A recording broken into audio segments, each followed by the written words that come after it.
Hi, everyone. Does anyone know when the webinar is going to start? Can anyone tell me when we're going to start here?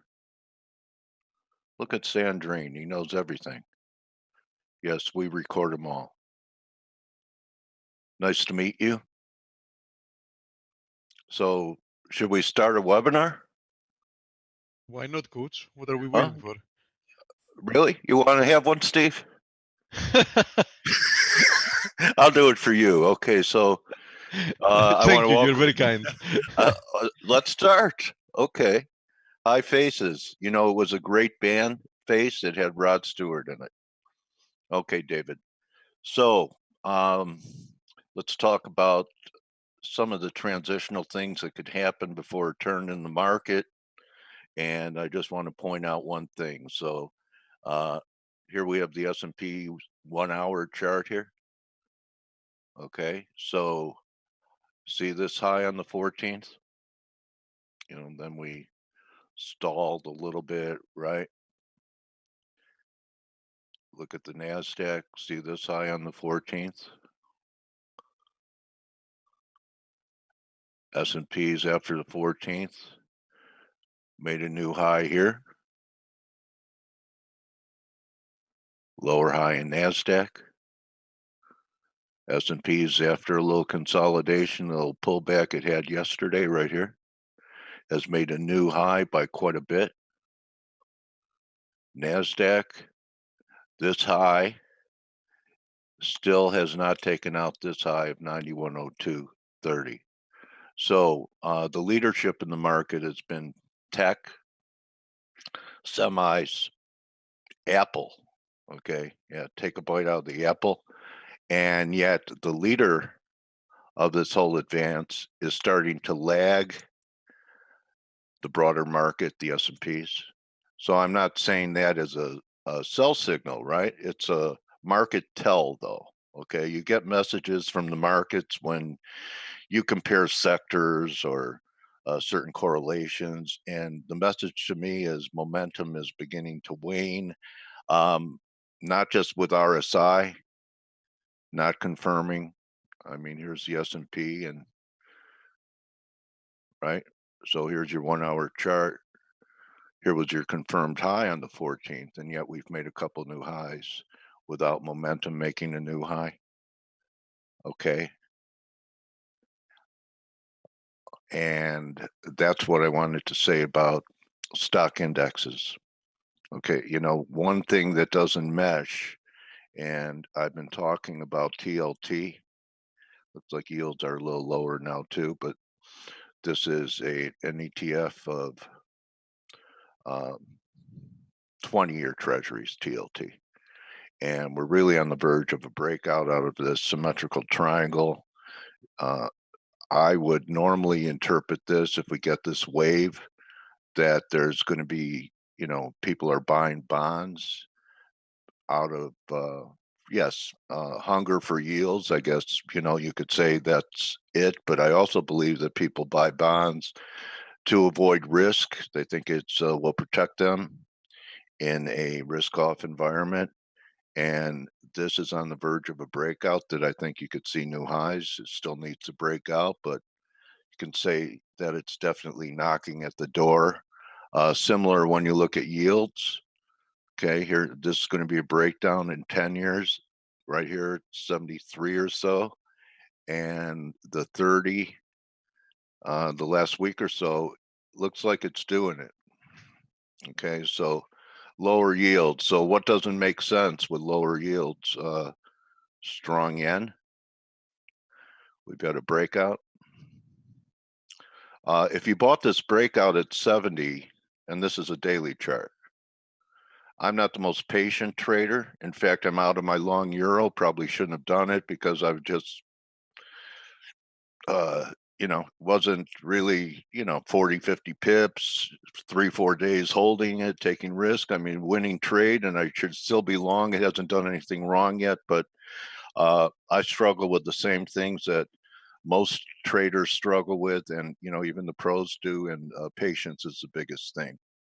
And one way to correct that is not to be attached to your workstation all the time or monitor something from a longer TF. Okay, so sometimes I'm better off not watching it because it's hard to watch a market and not feel attached to a position. Sometimes the best thing you could do is set and forget and let the market do the work. You're not going to change your destiny by staring at the screen, although you guys know I joke about the cursor method, etc. And sometimes, not sometimes, for me, always being too close to the market and watching it all day long is, first of all, life is happening while I'm staring at candles. I'd rather be out lighting up a candle, okay, instead of staring at candles. So something to take into consideration. I'm looking at this oil down here, and I'm pretty bearish. We're back under the throwover line, but short term, I wouldn't be pressing it because we're starting to diverge here. If the S&Ps continue, I would like to see some type of sympathy rally in the crude oil market. Maybe back to at least 60. I would do some type of fib retracement. Maybe we could even get to 62. I'd like to see that. And we'll see what happens with the gold here. We're right at some major resistance here. To me, I thought this pattern was incomplete. And in fact, while I'm talking about gold, we have a great guest today with us. So everyone stick around for James. Okay. He's with SD Bullion. Okay. He's been in physical, and it's going to be interesting since gold is not a one-way street right now to hear his views.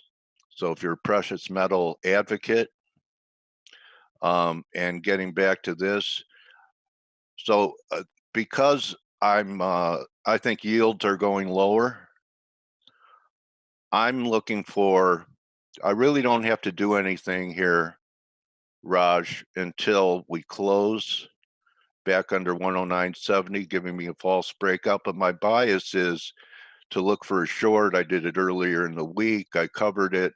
Wouldn't mind seeing a new high. I don't think that will confirm. Here's a real short-term time frame. So we did here, and on the 1 hour, we did here. So I would actually like to see a move between 1020, 1040 and attempt shorts. And most of it is based upon my view of what's happening with yields. Okay, everyone cool? Any questions before I pass it on to Blake? Okay, I want to thank everyone for hanging out with us today. Let's have a great day. Thank you, Brock. Hi, Blake. Good morning to you, buddy. What a historic signing yesterday. Yeah. It was historic. It was long. Holy cow. Just begin. Yeah. It's pretty amazing to, to witness a couple in our lifetime, Blake, that, I don't think there are any U.S. citizens throughout the history of our country that have seen two in their lifetime, both very different, but two impeachments. Oh, well. Yeah, Clinton, that was, I was talking about the trade deal signing. Oh my goodness. See where our heads are at? Okay. That was historic. So was the other signing. I guess signing the articles. Yeah, he'll be acquitted. It's whatever. I know. Yeah. Well, who knows? You know what, Blake? Everyone's saying that, and you know me. When everyone thinks something is a layup, I'm always looking for someone to come in and block the shot. So yeah, but in this case, politics, it is a layup. Is it a layup? Not, okay. Yeah. I mean, I hear you. I hear you barking, but yeah. But anyway. Yeah. Well. We'll see if there is a powerful thing. I do believe that most people that go into public service as a senator or congressman, at least at the beginning, have the ideal of service, just like you did when you went into the Marines. They may have become jaded and enriched themselves, but there's a powerful thing in human beings. It's called a conscience. So we'll see. Yeah. Well, yeah. Yeah. Okay, we'll I'm see. through with my homily. Okay. All right. Let's make So money, let's talk a little bit about the price making action money. or the lack of price action yesterday. Uh, Yeah, it's interesting. Paul Franco, who does the European crossover, and if you guys don't listen to that, it's a couple hours earlier than this webinar. He had a really good comment yesterday, which he says there was so much buildup going into the signing. He's like, I think it's going to be quiet for a couple of days before we see a reaction, which is exactly what we're seeing as of right now, is just a very quiet lack of reaction to the historic signing of this trade deal, the phase one trade deal. And the market just really went meh, and it just continued on. We are continuing to see the euro dollar move higher. Now, there was some bullish comments coming out of the ECB minutes today, and as you guys know, I'm a euro bull. I've been a buyer on dips. I think we're still going to rally towards 112 and maybe even higher. I think a real shift in the ECB is what could, really turn the euro higher over time. Everybody's expecting Lagarde to be rather dovish, but I don't know if she's really going to be. I think she's going to be, shifting a little bit more hawkish moving forward, and the minutes were reading as such. And the euro is starting to get a lift, but until we get an ECB meeting and we get some concrete evidence from Lagarde, this is just trying to build a continued build a base in the euro dollar. We are above the 50% retracement. I think 111.80 to 112 is a relatively good near-term target for bulls. I think once we get up there, it's going to be a little bit more challenging for the euro to make any headways unless there's some significant news or maybe a significant move that's happening elsewhere. But the euro is it held the dip to the breakout point to the 38% retracement and bounced. Like I said, I was expecting a little bit further of a dip. I was hoping to buy some down in the 20s. That didn't happen, and the euro is just continuing to hold on to its gains. Now it's not just the euro; the cable's up as well. The cable's actually at triangle resistance and trying to break higher right now. So just realize the cable may have some upside here. I think we could really extend towards 130, 150, 132 in the cable moving forward. And again, I think it's more broad-based dollar weakness versus cable strength per se, but the pound looks pretty strong. The Aussie, if you listen to yesterday's uh, daily roundup webinar, I mentioned this, and I want to talk a little bit about this. And if you remember, there's a bunch of you guys that were tuned in yesterday because it was in between the trade. It was while Trump was talking about trade and the trade agreement, the phase one deal, and I said, watch this Aussie. If it spikes above the 38% retracement, which is 69.18, which we are, we might challenge this really big, and I think it's a big pivot on the Aussie. Here you can see it right through here, right around this 69.30, right where we're at right now. I think that resistance might be a little bit of a struggling point for the Aussie. What I would be looking for, and I said this yesterday about 15 hours ago. I said, I don't know if I'd necessarily short the Aussie dollar, but you might look to short an Aussie cross, because I'm not too hip right now on trying to play dollar strength. I'd rather not try to buy dollars, but to play the Aussie on the short side would be, long the euro Aussie, long the pound Aussie, something like that. And especially if we come back and fall back below the 69.18 level. So I'll be watching the Aussie pretty closely today, because like I said, I think this is a very tough area for the Aussie dollar to get past, and we might really struggle up at these levels. You know, between here and maybe 69.40, we might get a little bit more of a lift. Like I said, right now we're seeing more broad-based dollar weakness rather than Aussie weakness per se. Let's take a look at the yen. You know, the yen, you guys got to take note of this. And I'm going to reiterate, the S&P is at highs. We are almost at that big confluence, which, 33.15. Been waiting for it, waiting, still waiting. The S&P is almost at that 33.15 level. We're about 10 points away from there, roughly 10, 12 points away from there. The US dollar, Japanese yen cannot even get above the 110 level. Okay. So, if, hold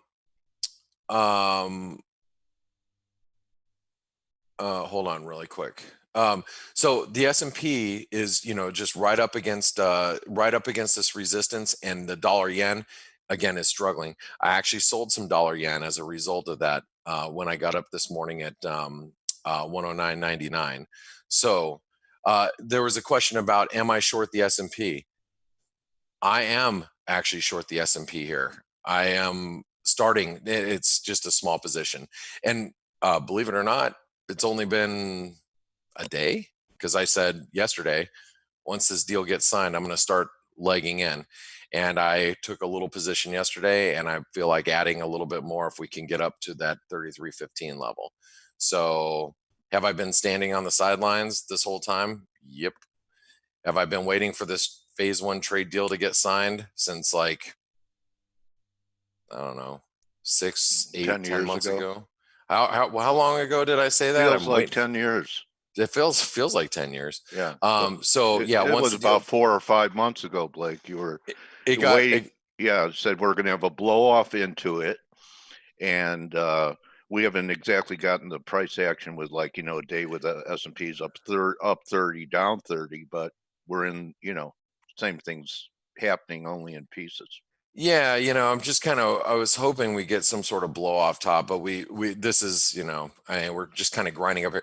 That's one of the reasons why I didn't just get into a full position short S&P, because it's like, I would have rather seen a 5% spike higher and lower, yesterday. That didn't happen.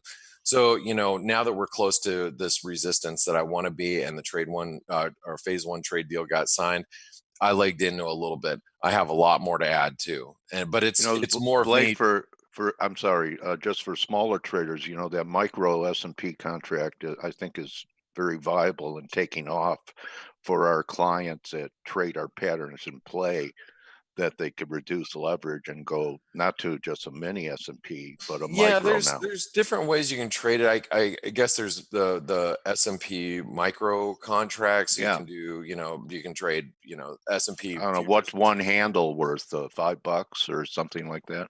Oh, okay. Well, I didn't even know that. Then you have regular S&P futures, which I'm trading, or you can trade if you're European, or Asian, you might have like an ETN that you can trade. Different brokers offer some sort of equivalent, but the fact of the matter is I'm just legging in here, and I would love to get more aggressive, but you're exactly right, Dale. I didn't see the price action I really wanted to going into this. It's not exactly the way I pictured it. However, if that doesn't mean that it's not viable.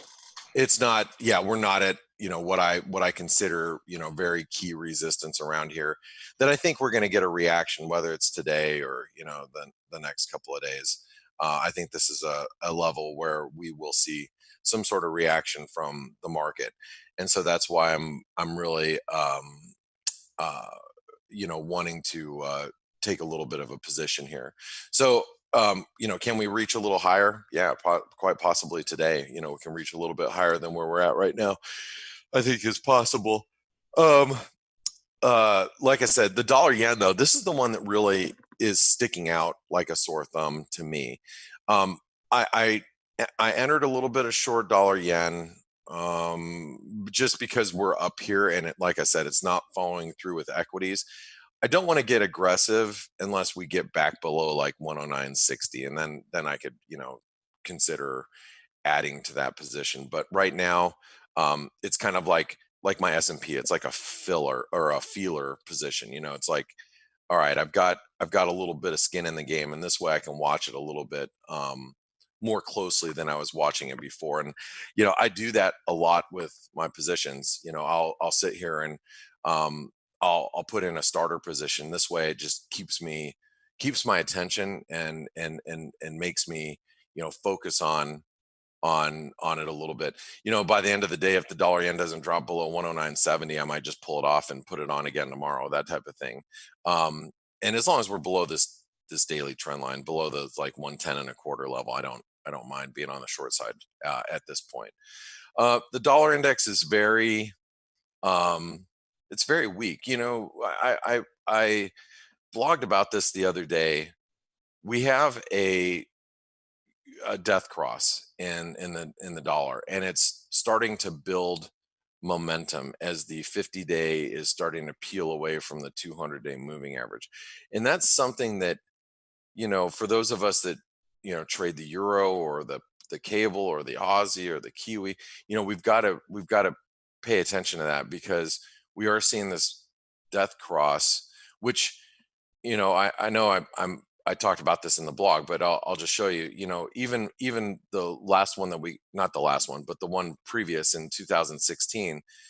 When we got the death cross, if you just think about what the move was, the next, let's just say, you really identified it somewhere down here. It still made a 2-3% move lower before it bounced. Obviously, the next move was like a 10% move.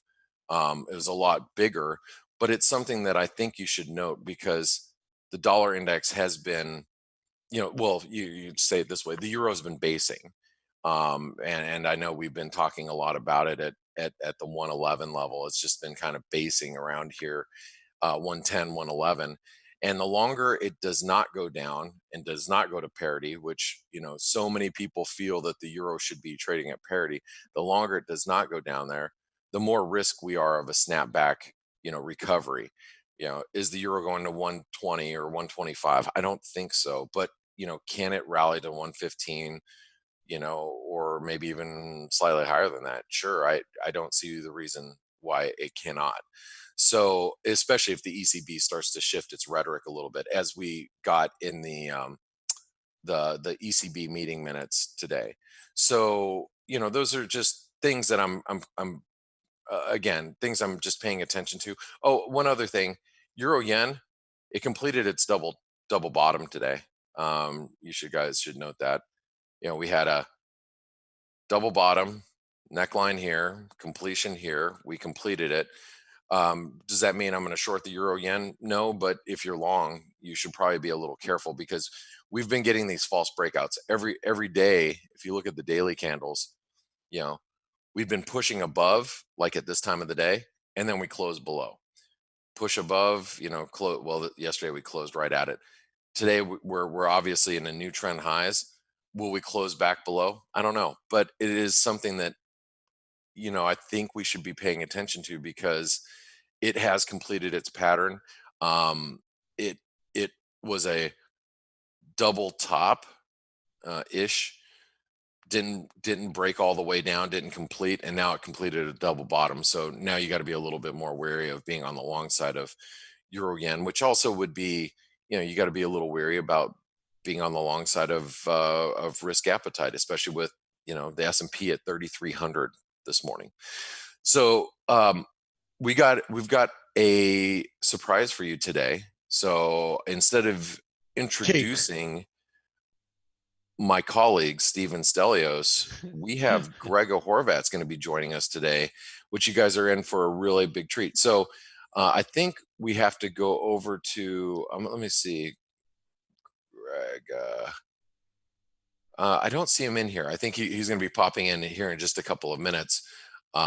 which will be great. Can you look for them, Dale, on the attendees? I will do so now. Don't worry. Oh, okay. And thanks, Steve. Appreciate that.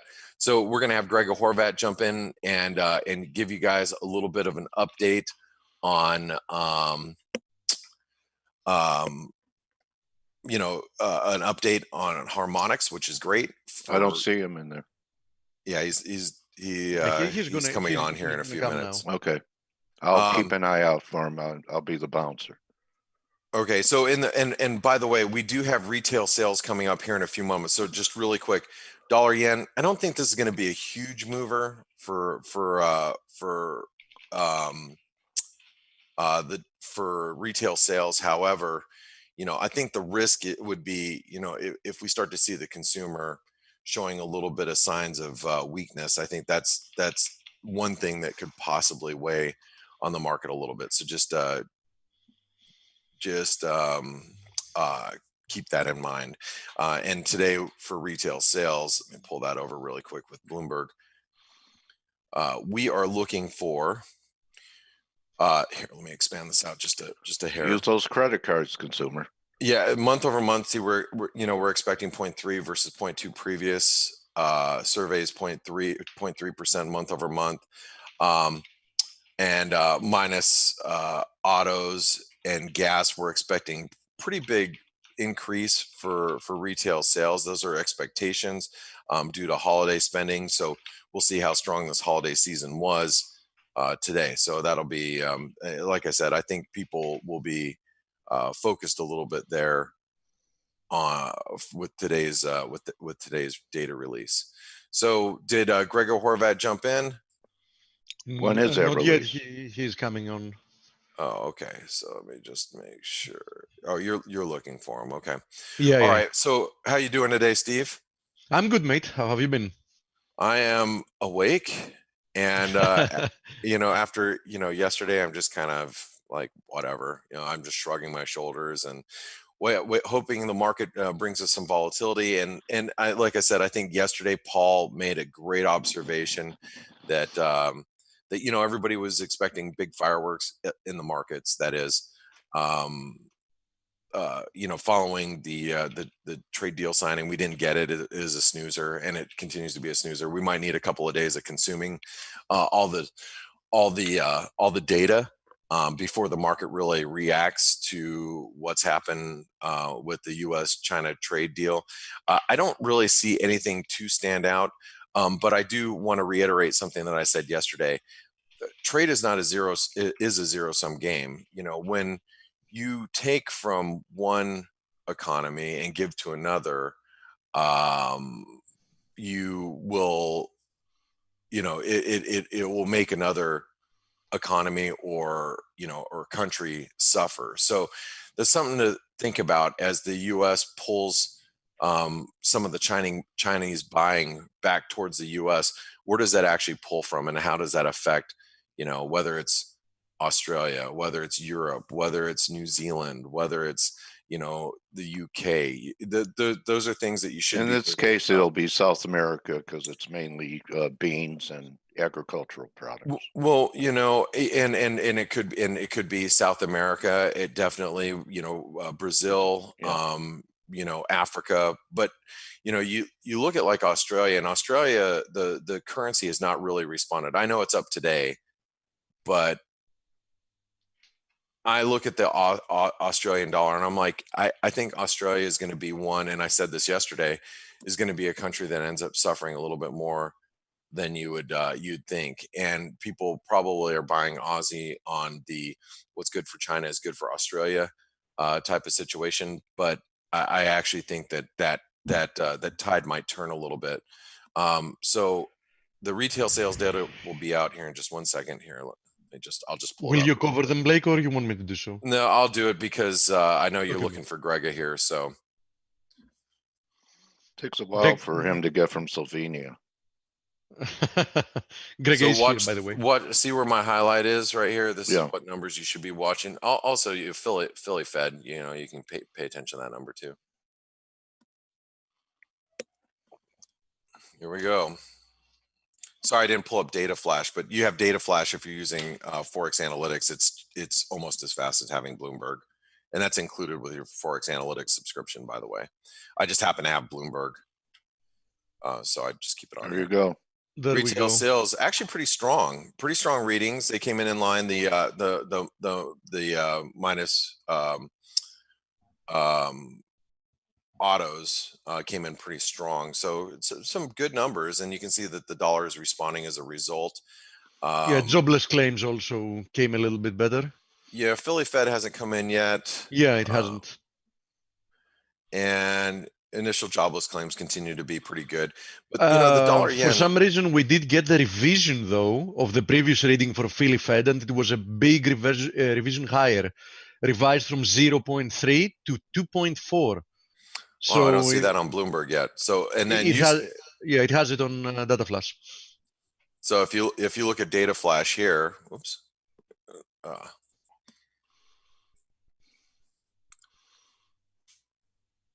So you got the revision in the Philly Fed. That's pretty big. So we're still waiting for the actual number here.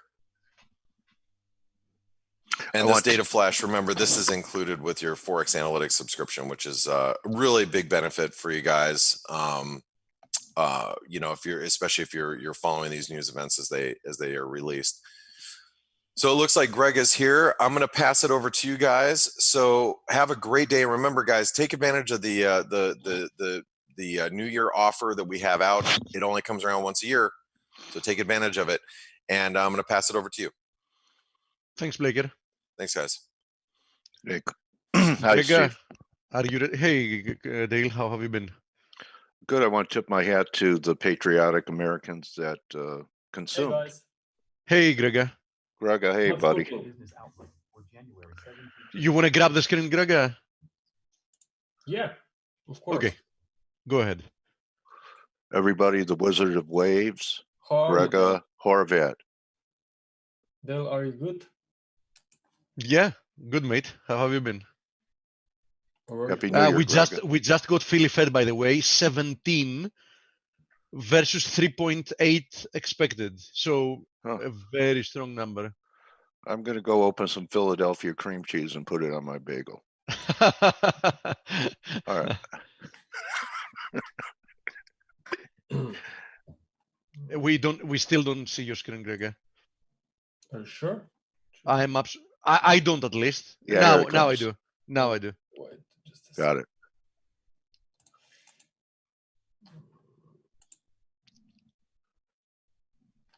Okay, now we can see you. You're showing us crude, right? Yes. I will start with crude oil. Great. Okay. So I think that I will start with crude oil because I think there's some interesting relationship with the S&P 500. I posted this chart on Twitter yesterday as well. So before I go into details, I want to just give you the fresh outlook about the view here on crude oil.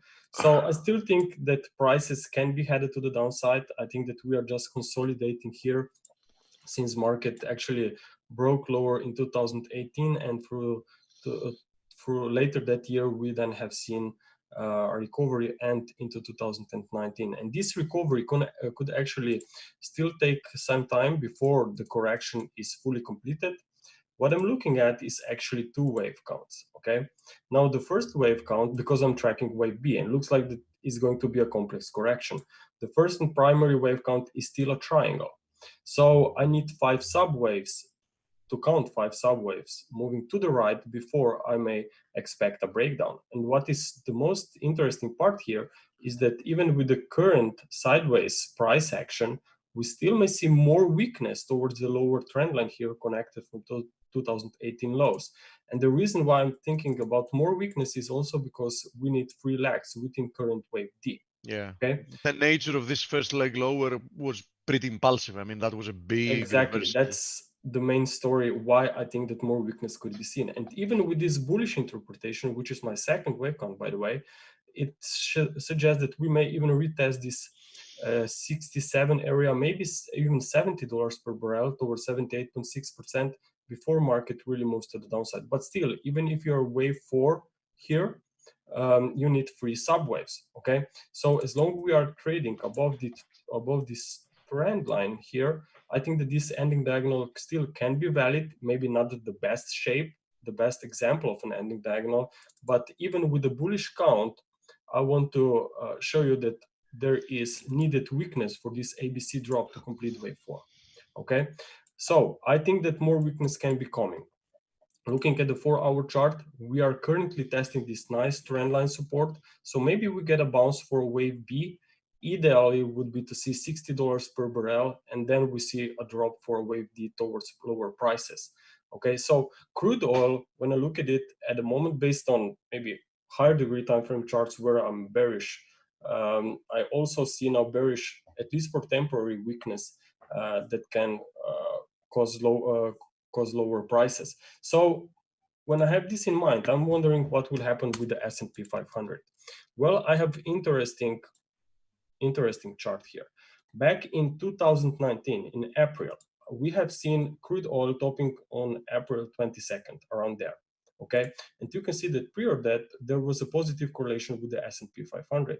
But then when crude oil continued lower and make a free wave drop, we have seen the S&P 500 that was trying to catch the crude oil to the downside. So it looks like the whole market moved into the risk off mode, but crude oil was the first one that actually was showing us in which direction we are going. Okay, and then again, this happened very similarly in July. In July 11th, crude oil topped here, and then we have seen the S&P 500 topping at the end of July. Yeah, so crude is leading. Exactly, and the S&P 500 always caught the crude oil moves. So now we have, then also here in September, they actually both made a top in a very similar time, but crude oil made a much more volatile spike before it moved to the downside. So it was aggressive sell-off, and probably this aggressive sell-off on crude oil also caused a drop later on the S&P 500, but not into the same degree. But now we have a very similar situation.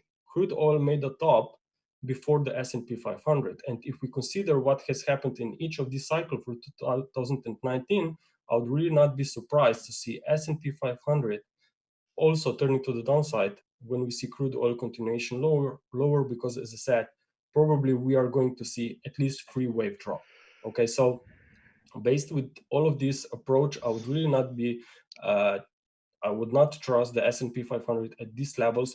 However, I'm bullish on the longer term charts. I'm expecting more upside, but I think that in each trend, no matter what degree of the trend are you following, there will be pullbacks. And maybe this pullback will occur now when we already see crude oil moving lower.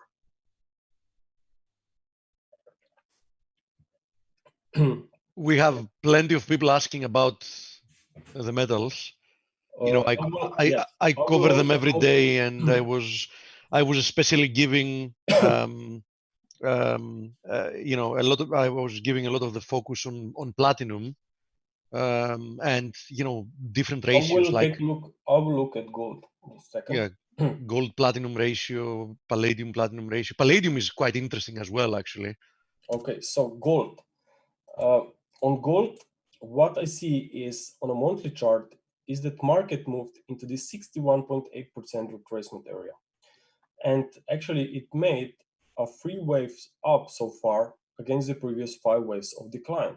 So I think it can be a perfect timing actually for market to at least to slow down here, if not to reverse to the downside. Yeah, but Greg, look at the daily chart, for example. It looks to me like gold is building another bullish pennant.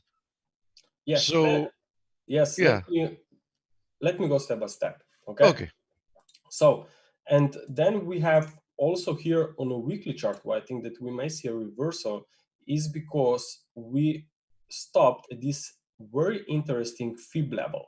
Okay.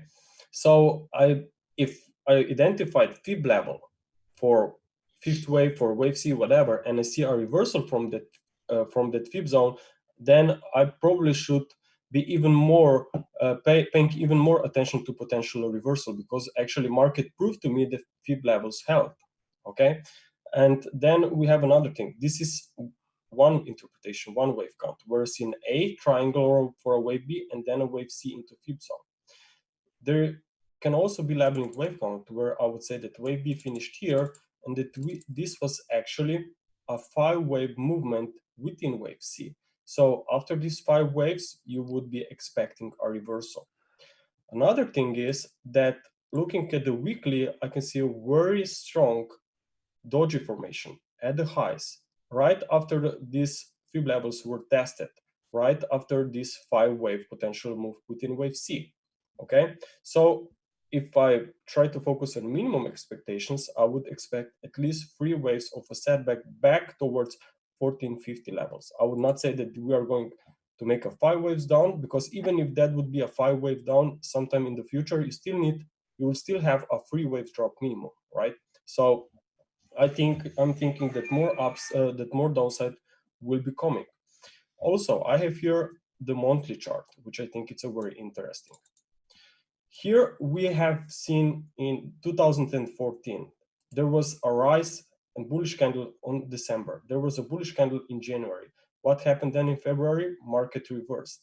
Then we have here the same thing in 2017.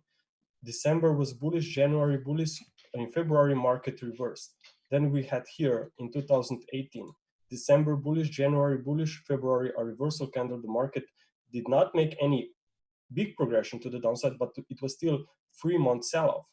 Then again, in 2019 was bullish, 2020 January was bullish. So it goes perfectly in line with the Elliott wave theory and with this candlesticks approach based on a monthly basis, that market would actually face a reversal. Not to mention that fib levels that are, I think, very, very important on a higher degree time frame scale. So I'm really thinking that if not something dramatically will happen here, that at least we are going to sideways price action or even bearish price action that will take us much, much lower.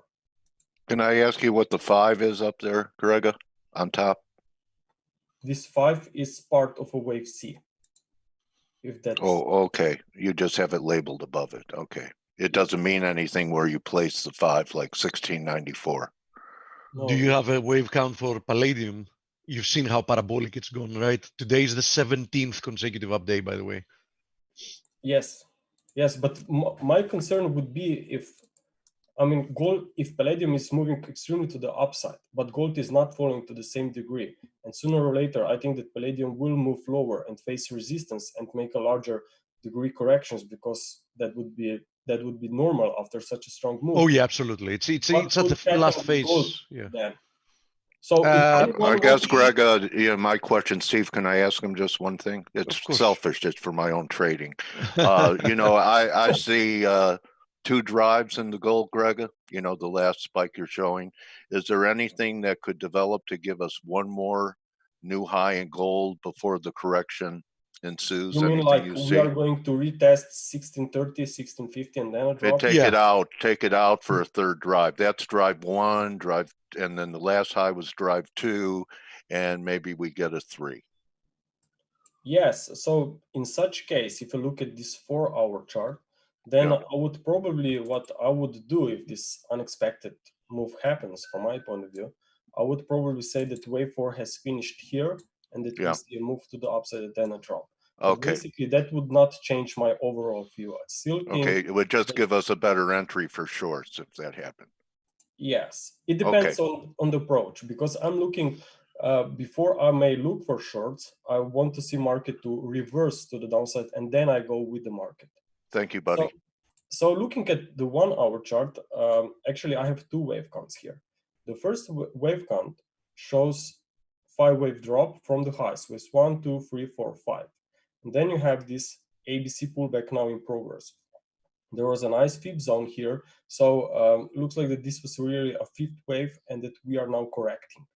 Now, if that's an ABC, then I would be looking for a move back to 1563 up to 1570, maybe even higher before market continues to the downside. Mm-hmm. Then I have here another wave count, which actually suggests that this first 5-wave move already bottomed here on January 09, and that we are now in irregular formation.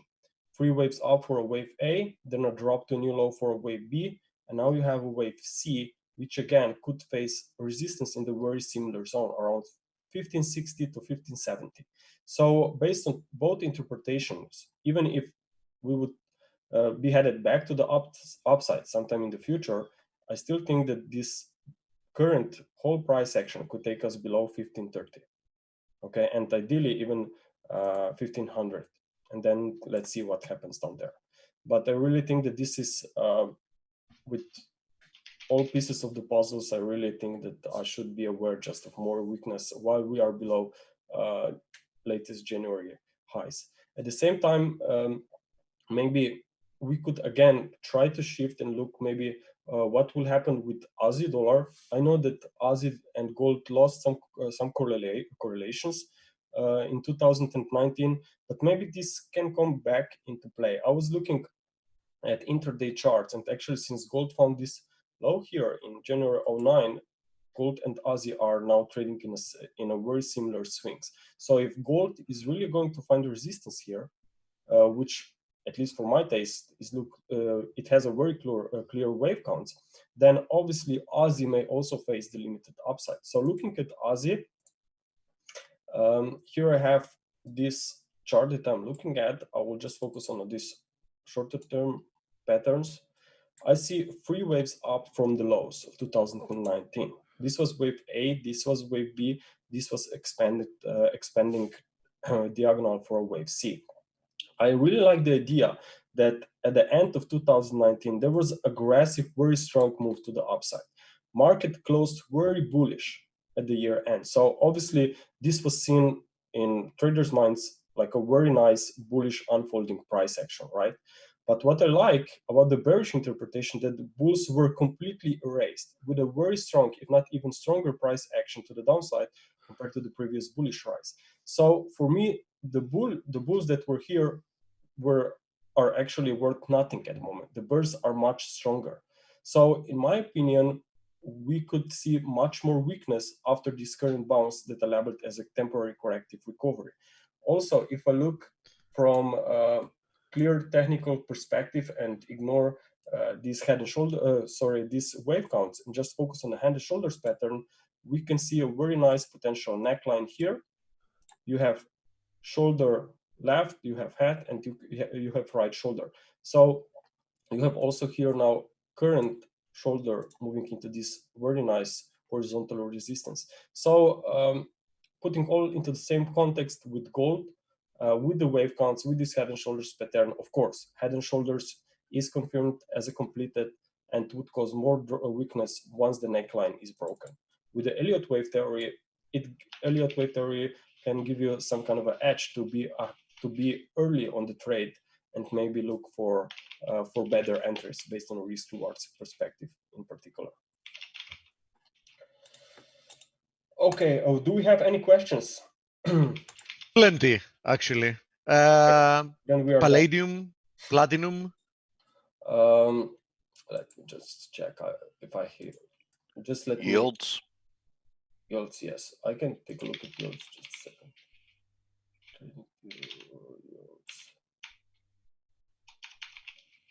Actually, yields didn't change much.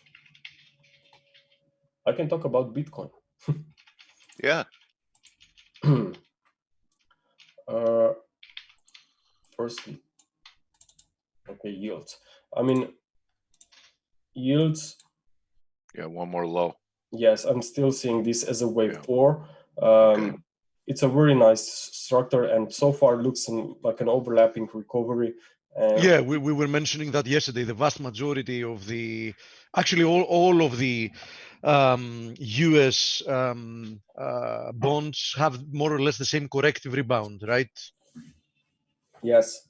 So, I mean, and I really like this scenario for potential risk off, because if this fifth wave will really kick in, I think that maybe crude oil and will make sense to watch out, maybe in line with the S&P 500 to hit resistance, as I mentioned earlier. Yeah. Thank you, and Greg. watch out then, obviously, for potential failure break higher here on dollar yen. Greg, what is your longer term view on the bonds? I mean, I see your weekly count here just for this move lower, but what is your overall view of the bond market? I mean, what would you expect following that? After 5, could that be Yeah. the end of all of this, Greg, and I we would be enter a new expecting bear market? I would be expecting a major correction. Okay, a major correction in 3 waves, and then maybe we move even higher. But if we really are going to see a 5th wave here and we turn to the downside, I just think that we will remain trapped here in this range from 2012 to these 2018 lows for a while. Okay, so I'm looking for hell of a range. Yes, so I think that after this 5th wave is done, we will stay consolidating. Okay. Eventually, we may see some kind of a recovery then later, but I'm not really confident. Just too much in front of these wave counts, actually. You said commodities. Yeah, Steve likes the exotic metals. Do you have a cobalt? Sure. Hey, Greg, what's your view on kryptonite? On cryptos? No, kryptonite. Kryptonite? Make sure it's in a lead case. Yeah. Steve liked that one. Okay. So we have here pretty sustainable move in palladium, right? Yes, but look at the wave structure. Okay.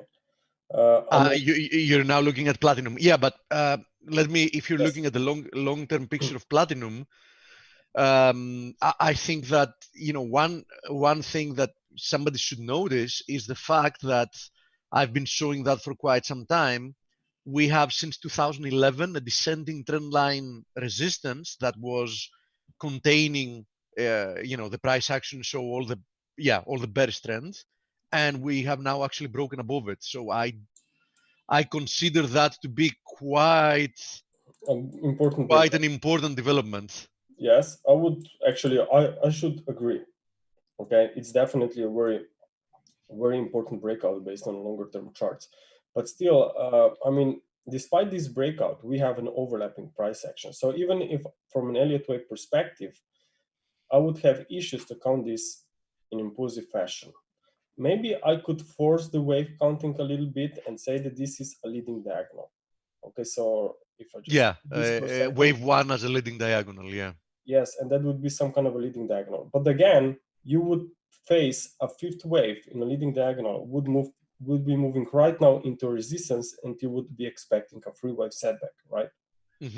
So when I try to combine this with gold, I really think that maybe this current move up was maybe delayed to what gold has done in 2019. I'm not sure if there's a very good tight correlation between these two. It would be interesting to see maybe what there is something that you're going to like very much from an Elliott wave perspective. I was showing that yesterday because it was breaking out.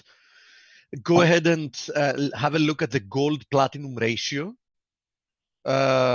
Just type XAU USD, yeah, and then the divide, yeah.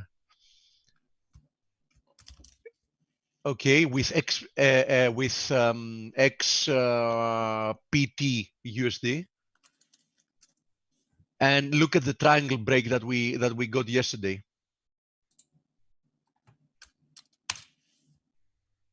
You see this? Yes. So I think there's more downside here. You mean this? Yes. Perhaps a wave B or a wave 2. Who knows? Yeah. Yes. I was showing that yesterday because yesterday. So you want to highlight that gold will actually is at resistance, and that if anyone wants to look at anything to invest, rather look away from gold. Or actually just trade the gold platinum ratio. Why not?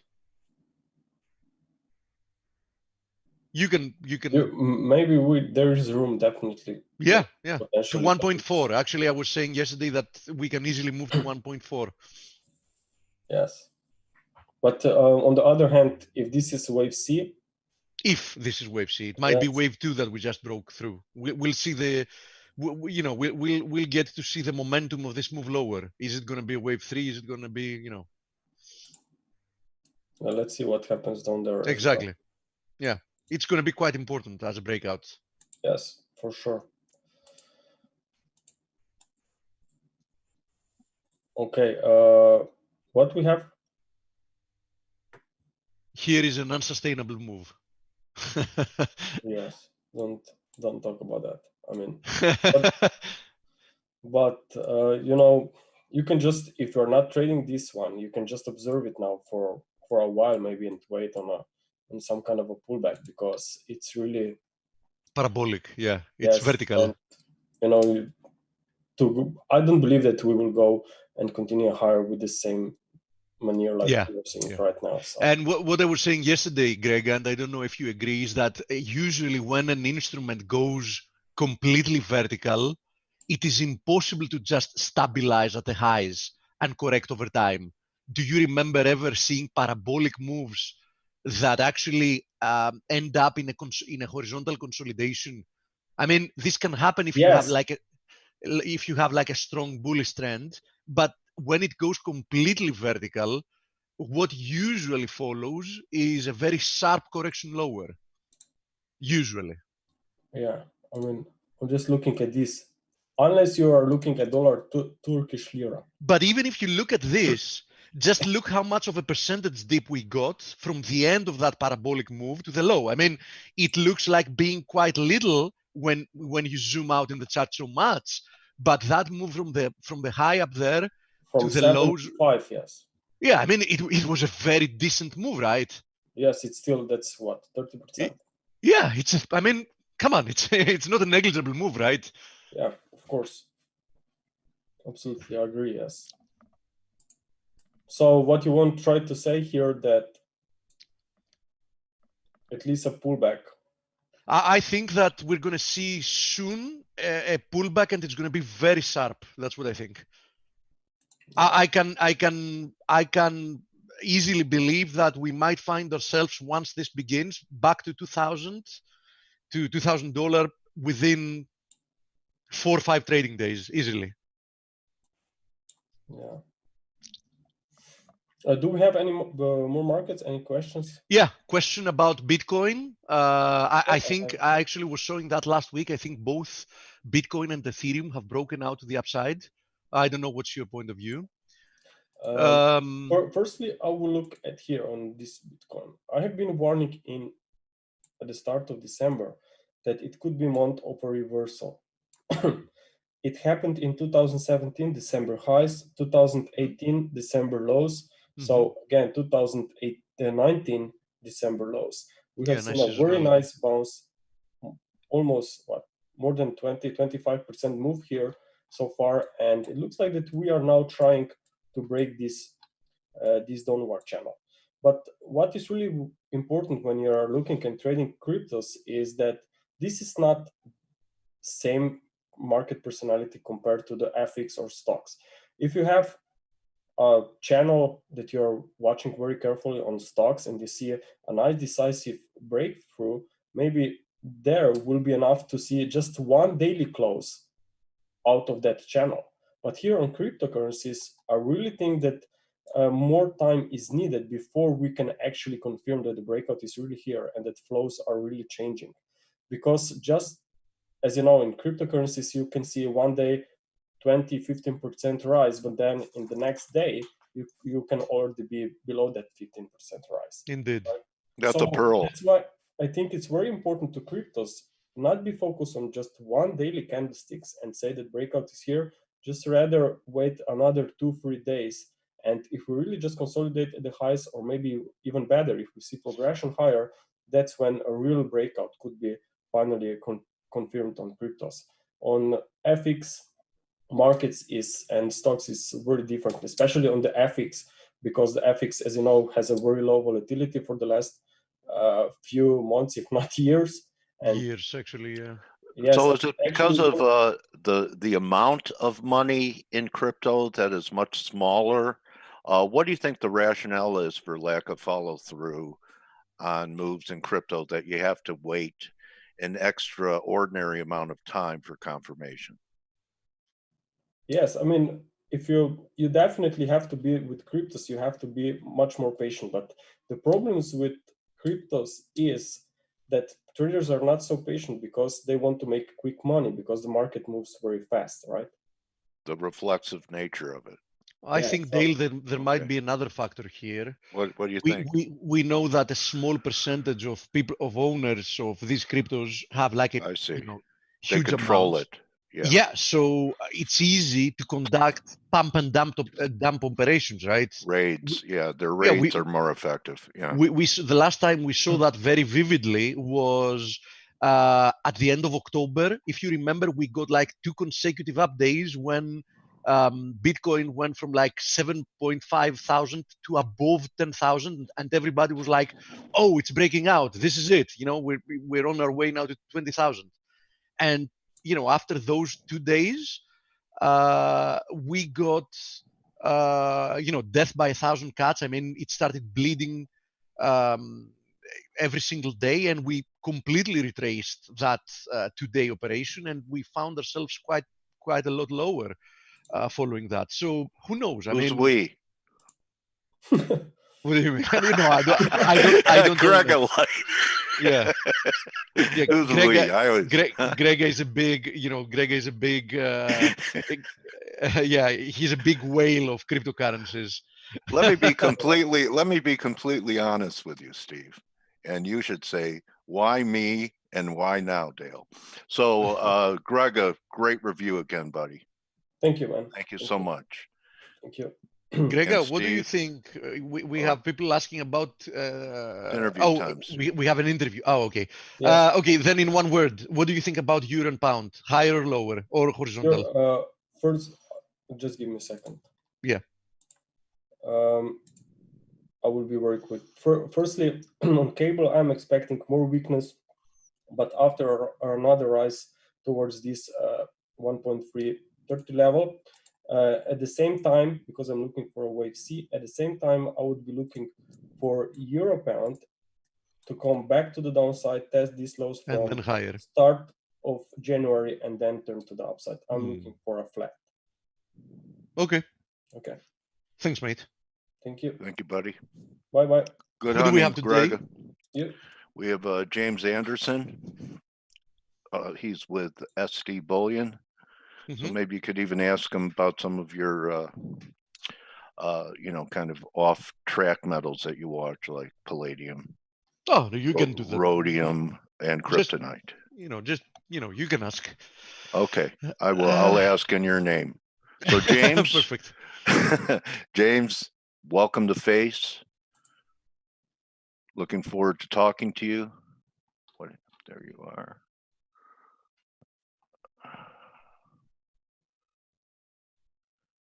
And I'm going to unmute you.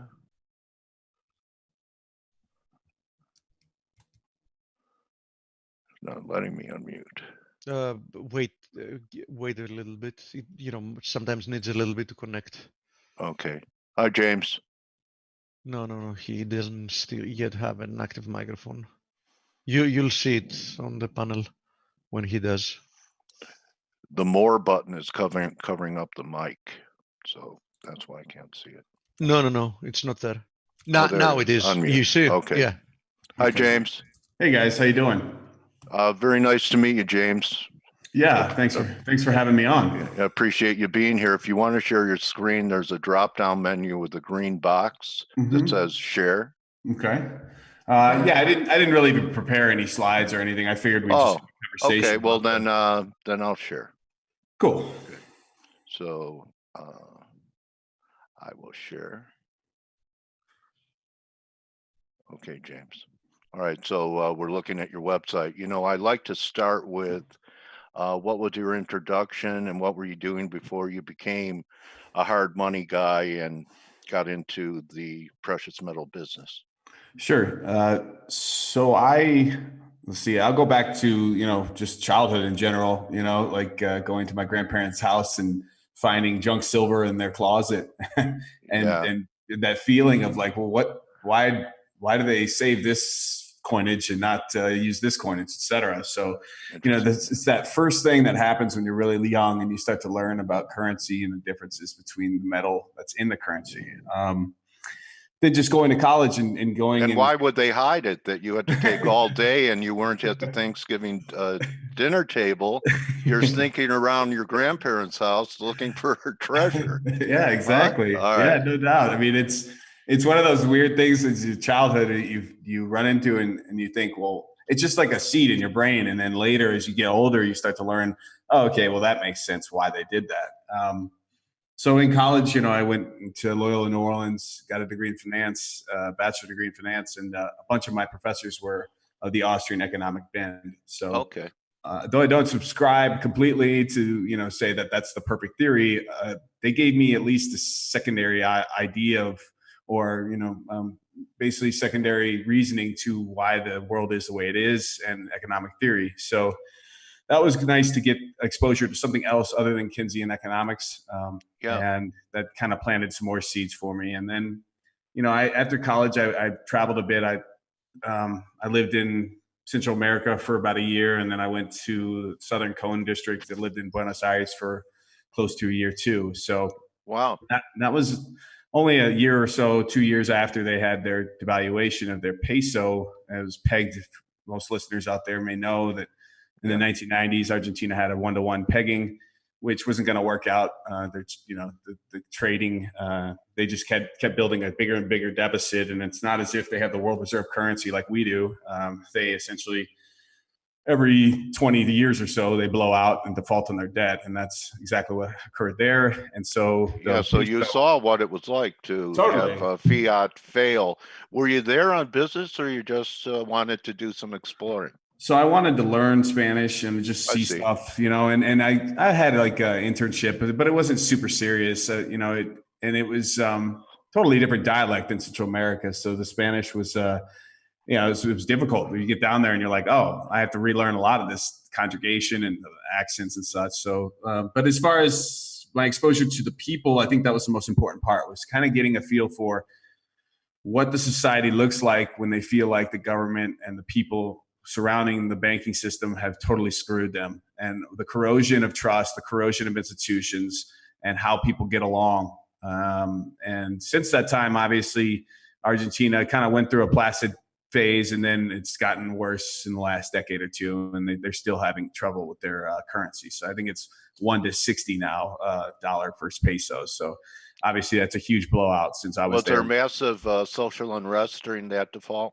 Yes, there were times when I'd be walking to my internship and I would see farmers, the huge amounts of protests. They come in, the campesinos would come in from outside of Buenos Aires, and they would just come in droves. 10, 20, 30,000 people would be walking down the street. And if you saw them coming, you just find the fastest subway quick, because they're going to basically clog up everything, and it's going to take you a long time to get where you're going. So, James, I have this haunting image, and I remember that time period in Argentina where it showed a video, showed a man driving a beautiful Mercedes, getting out of his car and running into the field to slaughter a cow for food.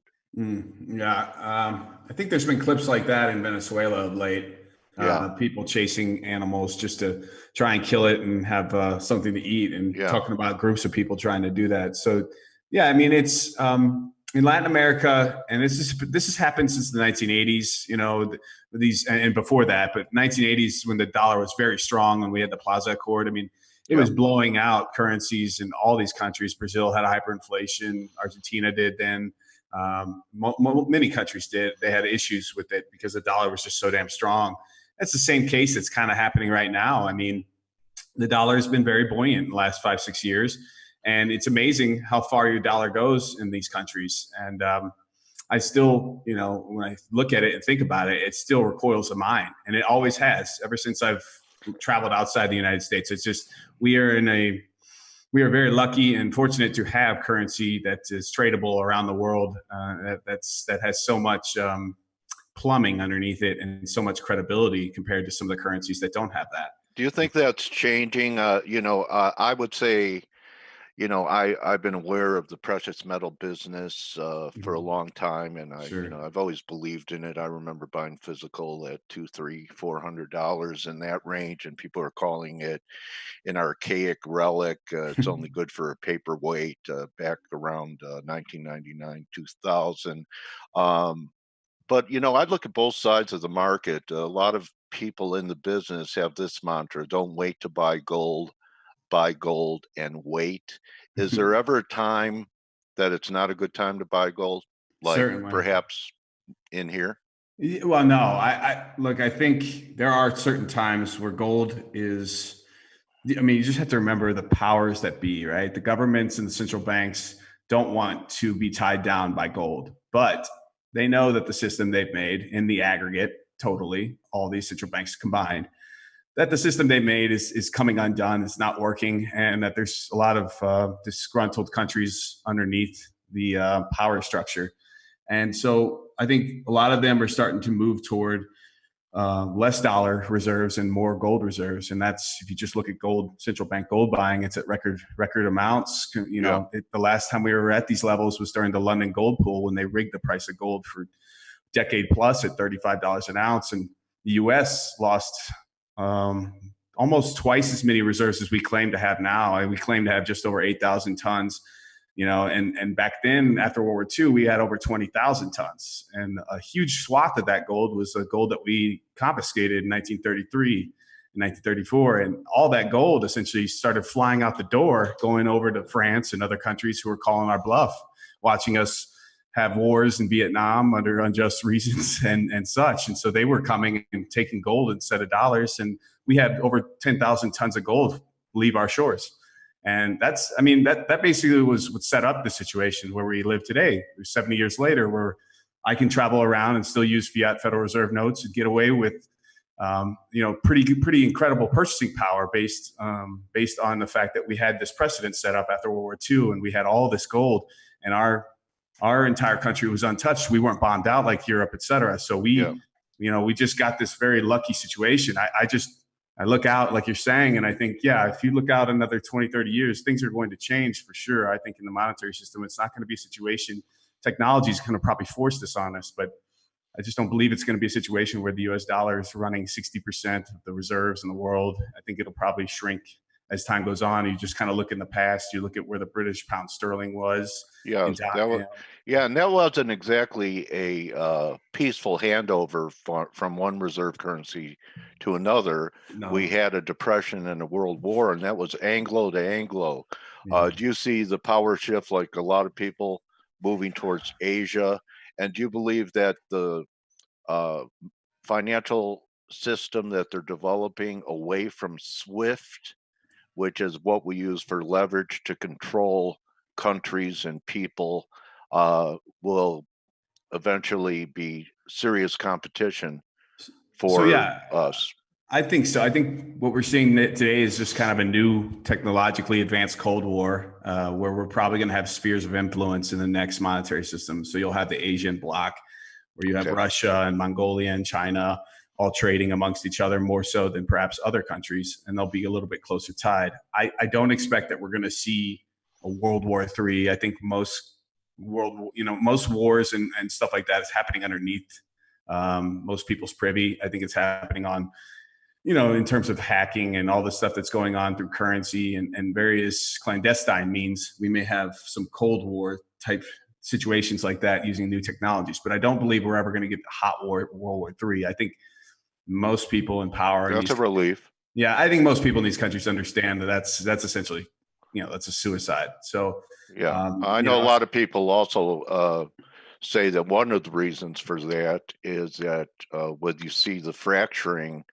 in different nations, that most nations will be too busy just managing their own population, right? And they won't really have time for military adventures outside the country. Exactly. Let me ask you this: you could tell me or not. Do you live in the U.S.? I do not. I've since last year moved offshore. I live in Central America in Panama. Oh, okay. All right. And is that because you would rather watch what unfolds in America on TV than be in the middle of it? It's a combination. It's mainly for federal tax income purposes. I save it a lot in terms of federal tax by living offshore, but it's also a combination of quality of life. You know, what I'm able to afford living here versus in the United States. I think, you know, try Southern California. Yeah, I lived there I did. Okay. I lived there from 2005 to about 2014. And so what are your housing costs in Panama? In Panama, if you're looking around, you can find yourself like a nice 3-bed, 2-bathroom house to rent for like $900. Okay. And I don't live in the full city. I don't live in Panama City. I live in northern Panama and like the mountains. So it's so you don't have peaceful to deal with the obsessive heat. No. I chose not to live in heat. I wanted to live somewhere warm but it's like springtime weather all year round, and wow. It's only like an hour from the Pacific Ocean and world-class sport fishing. I mean, it's like this place. I wouldn't have known about this place. I didn't even know about this place. I lived in Costa Rica in 2002, 2003, and the Costa Ricans, they always tell you that Panama's no good. But the truth is, northern Panama is really nice, and it's kind of a secret. I don't want a lot of people to know that, but luckily, not many know. But it's a nice area. Get your guest room ready, buddy. All right. So anyway, I'm looking at some monthly charts in gold. Yep. And you know, everyone's looking at the high that we had in 2011 at 1900. And isn't it possible that this rally that we've had, and I know it would take, the only thing that would really turn gold negative would be to negate the breakout at 1360.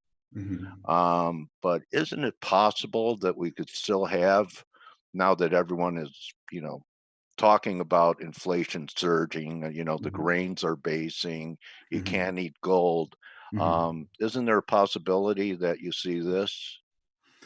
And that this is 61.8 back of the whole decline, and that we could have another pretty good decline in gold? Yeah, we could definitely have a consolidation in the next month to 2 to 3. This is kind of, I feel like we are in that phase of the wall of worry where we go 2 steps forward, 1 step back, and that's fine. What you don't want is some sloppy move to the upside. You mean like this? Like Palladium? Are you going to show? How about this? Yeah, like the repo markets are helping out. Sure. Well, look, the S&Ps.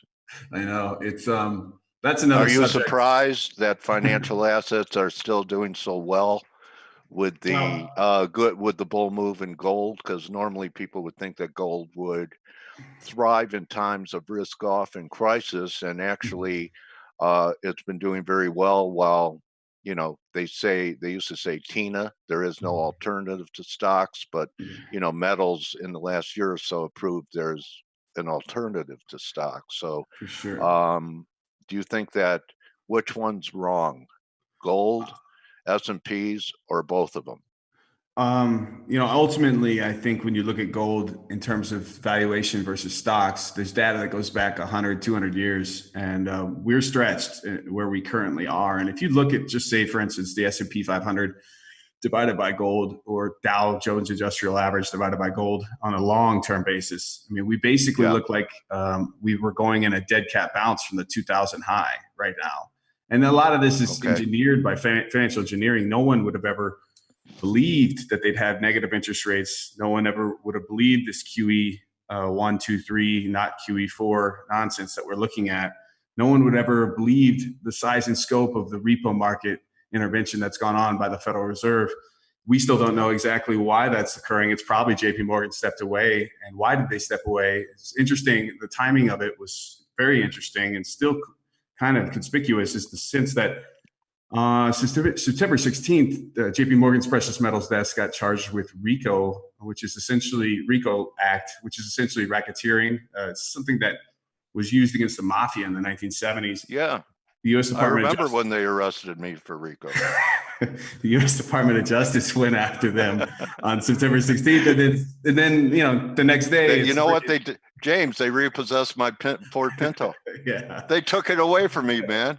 And they got $300 for it. Anyway, so here I'm looking at JP Morgan. So you're saying this happened on September 13th? September 16th was when the RICO, U.S. Department of Justice lawsuit hit them. And it was basically, right around here.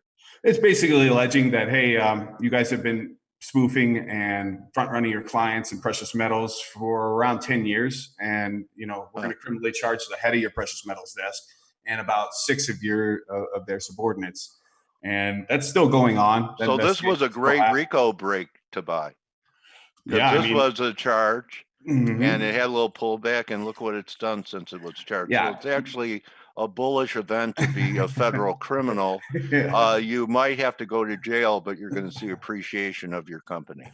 Yes, exactly. I mean, could Rod Serling have written a script like this?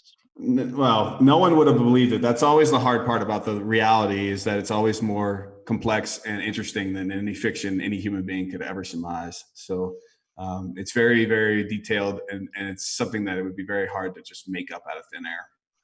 Okay, so do you have any zones in the gold that, so if we had a pullback, that you would, you know, and I do want to talk a little bit about your philosophy of holding physical. Sure. And I'm curious, you know, you're in Panama. You know, I know a lot of people around the world can just go out and, you know, take a coffee can and fill it up and bury it. So they have access to it. I know you represent, I'm going to help you guys with a little commercial here. San Diego is see, SD stands for what? Not San Diego. No, it stands for the two founding members of the company. They were both pharmacists, but it's not as interesting to call the company by, you know, SD stands for, originally it was a blog called Silver Doctors. It wasn't going to be called. I've seen the handle on Twitter. Okay. Right. So Silver Pharmacist wasn't going to work. And then a year later, they had so much following, they felt like, you know, we should try our hand in having a bullion dealership. And that's essentially what this is the bullion dealership portion of their companies. Okay. So how do you advise your clients as far as when they purchase physical? Do you recommend that they have a storage facility outside of the U.S. or take possession of it and put it into a bank lockbox? Sure. Go ahead.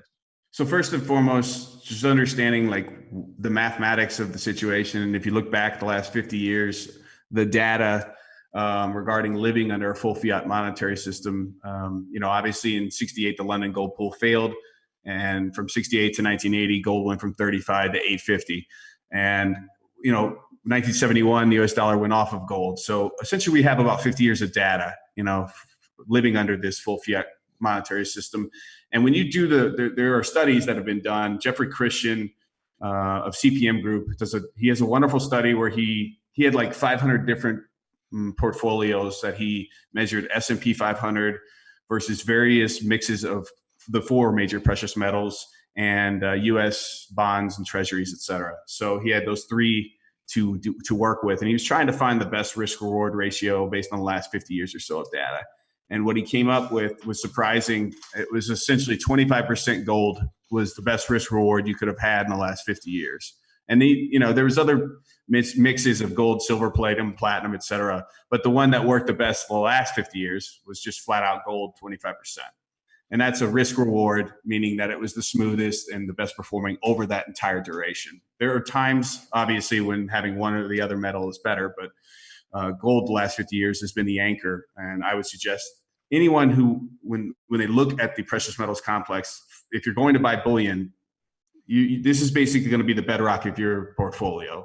And having a 10% allocation, I think probably should have a little bit more than 10%. I think given the valuations of paper currencies, given the evaluation of stocks, especially in the US, and of US bonds, et cetera. I mean, they're all at extreme highs. If you look at a 100-year chart of the Goldman Sachs Commodity Index versus US stocks or other paper assets, we're at like 100-year lows right now. And generally in a commodity bull likely to come this next decade or 2030s, gold will lead that commodity bull. And I believe that's what we're starting to see and we're going to start breaking out. And I think ultimately the U.S., they have to devalue the currency because they promise more than they can deliver. And so it's kind of a question of, all right, U.S. government, how are you going to default? Are you going to default by debasing the currency further? Or are you going to default by changing the rules? I think they're going to lean more on debasing the currency further.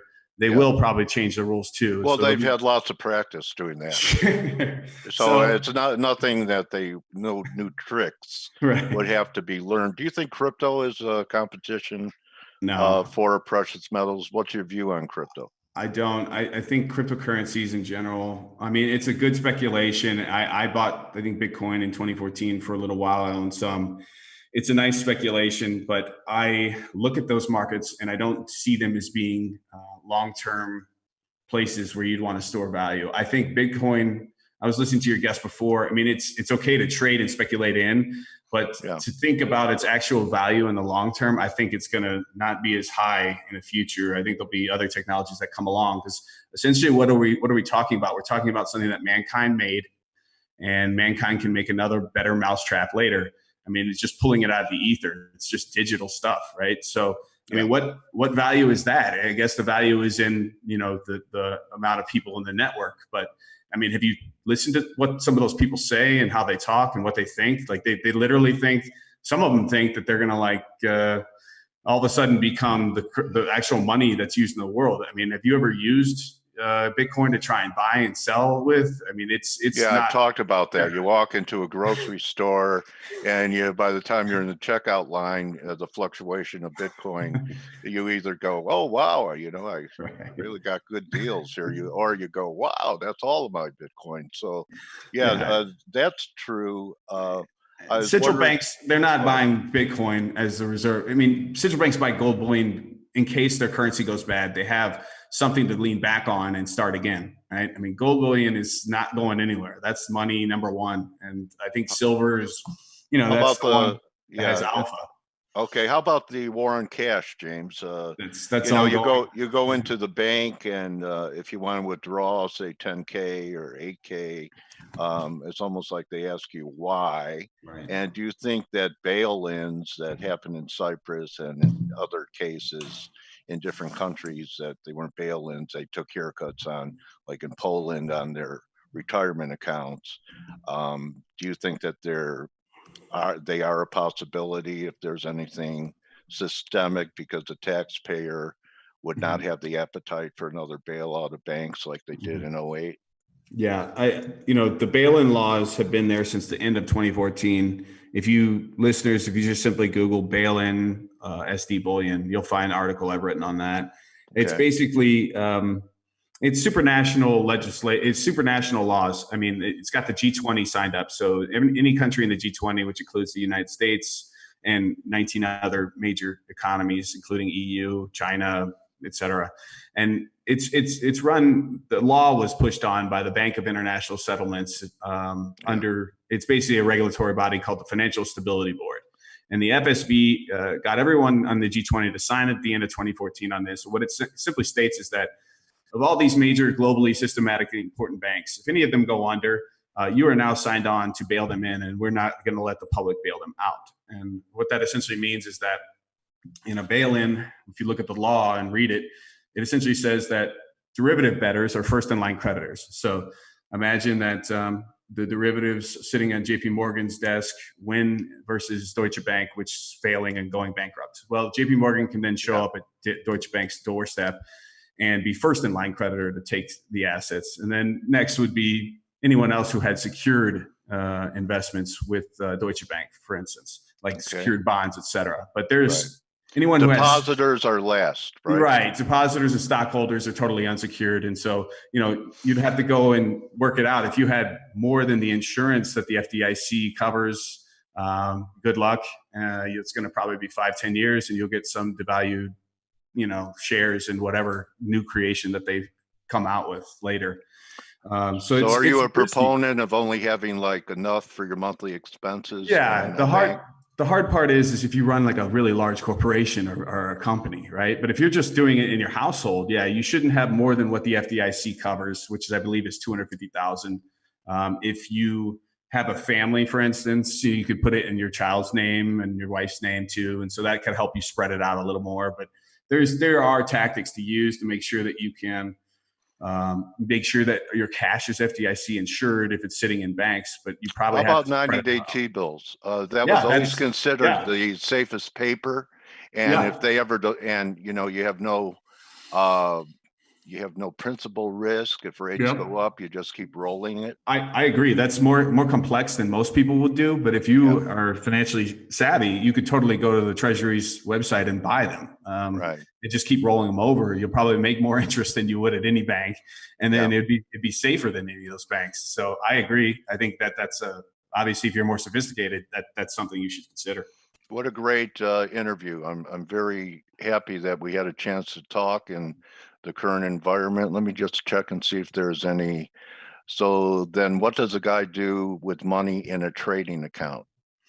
Well, I mean, I wouldn't trade on a short-term basis anything I'm not willing to lose completely. So bullion to me is something I'm not willing to lose completely. And that's why a good portion of your net worth should be in something that you're not going to lose, because it's physically something you own outright that you know in the future human beings are still going to value. And so that's the reason why I go bullion first. But if you're trading, and look, a lot of people who are bullish on precious metals, they have a core bullion position. Yeah, and then they trade around that position, and I think that's totally fine. If you're working, obviously you got to have the right counterparties. You want to make sure you're not MF Global trading. You want to make sure that your counterparty is sound. That requires your own due diligence. I can't explain to you how to do that. That's a little bit long context. Well, I just have a hint or a tip that you're better off having your account with a clearing member firm of a major exchange, because the exchange will back it up if you're a member. They always have. If you're just, say, for example, a non-guaranteed IB, and that's a different story, but try and find a clearing firm of a major exchange. I think that's your best shot and hold your money in cash. You could use T-bills to trade. So that's my tip. And James, I'm so glad I found you on Twitter. And guys, here's a great intelligence gathering source for the world that we may be facing here. I know that many of our team are the long-term bulls on gold. I know Greg is looking for some type of correction here, but James is a great source of information and he could help you. So thanks for being with me. Like it or not, James, you're my trading warrior brother, which means I have at least a 2-week stay in North Panama with you. That sounds good, Dale. Kidding. Thanks for having me on, man. All right. Good hunting, everyone. That's James Henry Anderson, and you could follow him at we have his handle is James Henry and that's a wrap. We'll see everyone tomorrow. Don't just count your pips or coins or silver bars, count your blessings, and we'll see everyone tomorrow to wrap up the week with Boris Schlossberg. So adios, everyone. Good hunting, and thanks again, James. Thank you, Dale.